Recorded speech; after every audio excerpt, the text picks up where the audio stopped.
We are delighted to welcome you. So without further ado, we'll turn it over to you to talk to us about food price inflation and what to expect in the next State of Food Security Nutrition report. Please.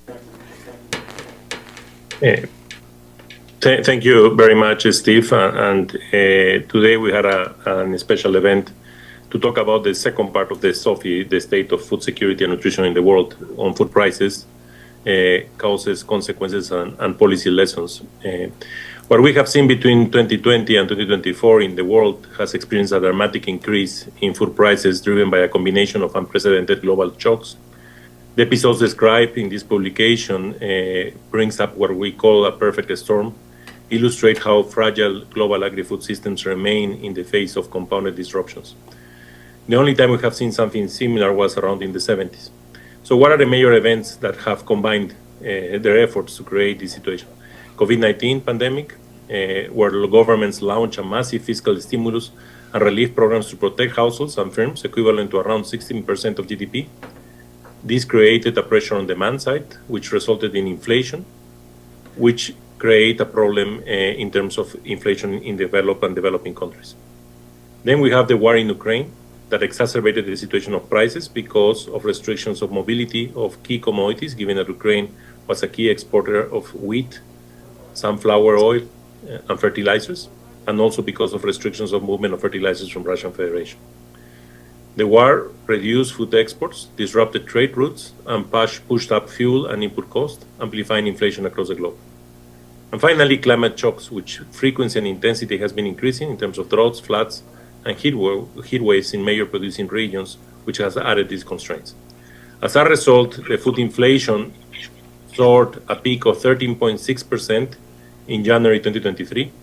Low-income countries were hit the hardest, with some experiencing food price inflation of up to 30%. Although food price growth slowed from mid-2023 onwards, by 2024, prices had only returned to their pre-COVID level of 2019, meaning that households endure multiple years of affordability challenges. Now, what this means in terms of impact on food security and nutrition? This has significant consequences for households and food security. First, the household purchasing power is eroded. Real wages has fallen 0.9% globally in 2022, while food prices have climbed, leading to reduced purchasing power.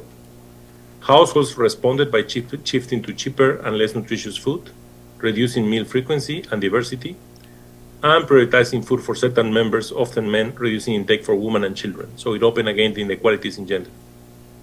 Second, food insecurity has deepened. But the report shows that a 10% increase in food prices was associated with a 3.5% increase in moderate or severe food insecurity, and a 1.8% increase in severe food insecurity. These impacts are especially acute in Africa and Western Asia, where food imports dependence and currency depreciation made food even less affordable. Third, nutrition outcomes worsened. Among children under 5, food inflation is strongly correlated with acute malnutrition. A 10% food price rise led to 2.7 to 4.3% increase in wasting and 4.8 to 6.1% in severe wasting. These deteriorations could have long-lasting effects on child development and on public health systems. Now, the impact has been uneven, mostly affecting the poorest countries, mostly located in Africa.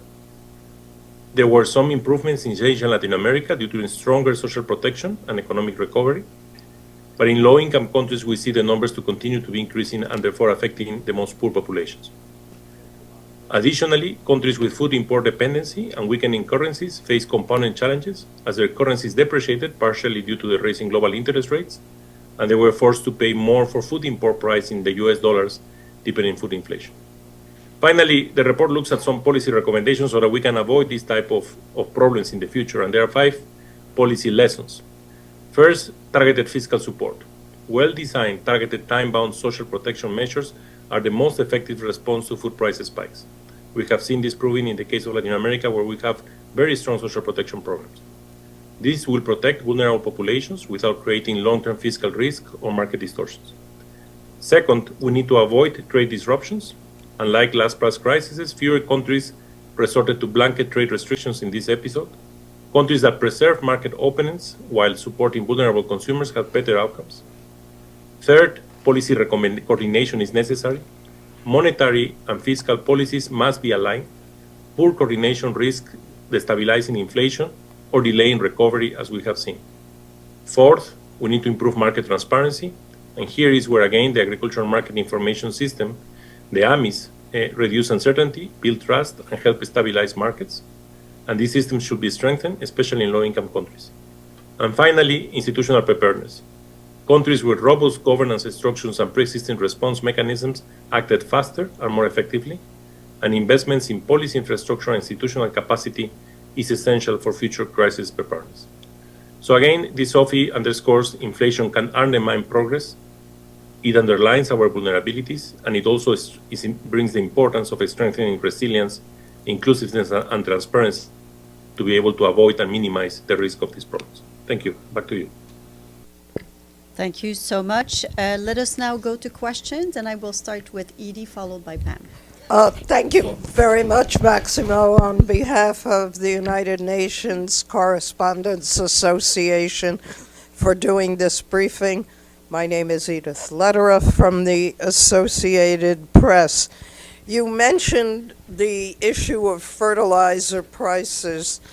What percentage of fertilizers from Russia and Ukraine are actually being exported, and what impact would an end to the war have on both inflation and food prices? Thank you.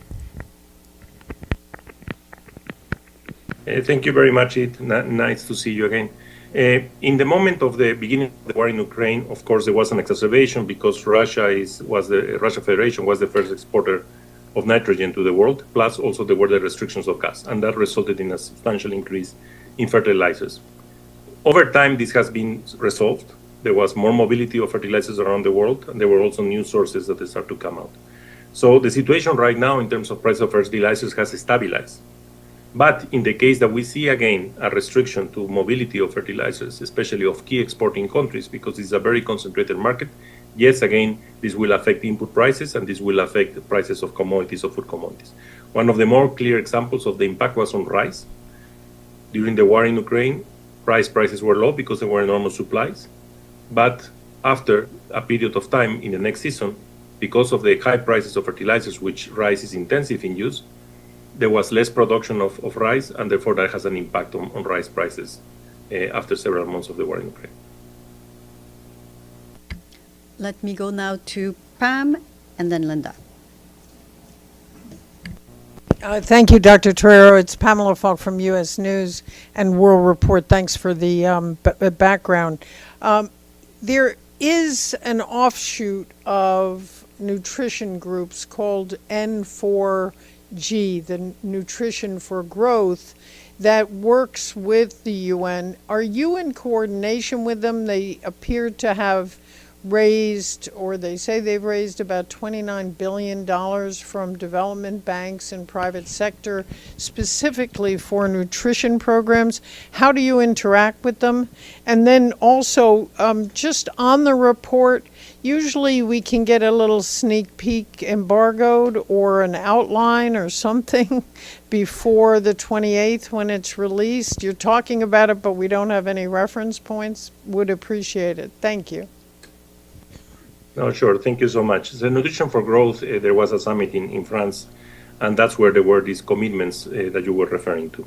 Of course, we are in full coordination. We are part of the UN Nutrition Group. FAO has a huge nutrition group related to it, and we are working with them. Although significant amount of those resources, of course, are realignments or reassignments. The important thing that the report tries to bring is what I was referring of the impacts of price inflation, which is different to commodity prices. So commodity prices increase until the war in Ukraine, and then they start to recover. But food prices continue to increase constantly over time. And that's because they have other elements in addition to just the raw commodities. There was the energy prices that were increasing also, the transportation costs as a result of that, the labor costs were increasing.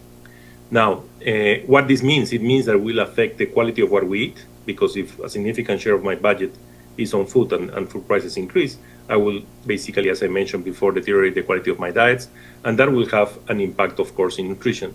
And that's where these policies and this N4G is a good way to be able to accelerate and to focus interventions. What I mentioned before is that a 10% increase in food prices will lead between 2.7 and 4.3 increase in wasting and 4.8 to 6.1% in severe wasting. So it's a significant impact. In addition, of course, there is an impact on severe food insecurity of 1.8%. So yes, it's very important to keep coordination. We closely coordinate with them, and we are part of that process. You just clarify one piece. Thank you, Steph. One piece on what you said. You said that amount that they referred to was some of its reassignments? Yeah, there is a combination of new pledges and also reallocation of resources towards nutrition work. So both of them brings the bigger numbers that you were referring to. I see. Reassigned from where? Yes, that countries are committing and then they're saying, okay, let's reallocate these activities to nutrition. Thank you. Linda? Excuse me. Thank you. Linda Fasulo, NPR at the UN. My question has to do with the Houthi attacks on international shipping in the Red Sea. And my question is, how significant have those attacks been on the price of food? And once they stop, hopefully they will stop permanently, would food prices automatically be reduced by the change, going back to that shipping route? Yes, no, thank you. Thank you for the question. So one of the things that are extremely relevant today is the logistics, no? How we move fruit from one location to the other, especially because in the cereal world, the market is highly concentrated. There are very few countries that are the key exporters of those cereals to the world. And similarly in high value commodities. So if there is restrictions in the major routes of mobility, like what happened in the Panama Canal, for example, when there was a drought and there was congestion in the Panama Canal, or what happened in the Black Sea, or what happens in the Red Sea, of course, that will increase logistical costs, it will increase time, and that will affect commodity prices. Also, if it is an issue of conflict, it will affect the insurance of mobility that you put on the vessels, and that will also increase the prices. During the war in Ukraine, we observed a significant increase in insurance costs, and the same is happening in the Red Sea. So yes, that will have an impact over commodity prices and over food prices that move, but remember again, there is a difference between the commodity, which is the wheat, the maize, the soybeans, and the food, which is what you eat and you buy in the supermarket or in the retail store. What we are observing is that there is a constant increase on the food prices. The commodity prices spiked because of the elements I mentioned before, COVID-19, the war in Ukraine, the logistical issues, but then they started to fall again. The food prices continue to increase. And that's because of other elements attached to the production of food, which is not just the commodity, no? Very good. Do we have additional questions in the room or online? I don't see questions online, I believe.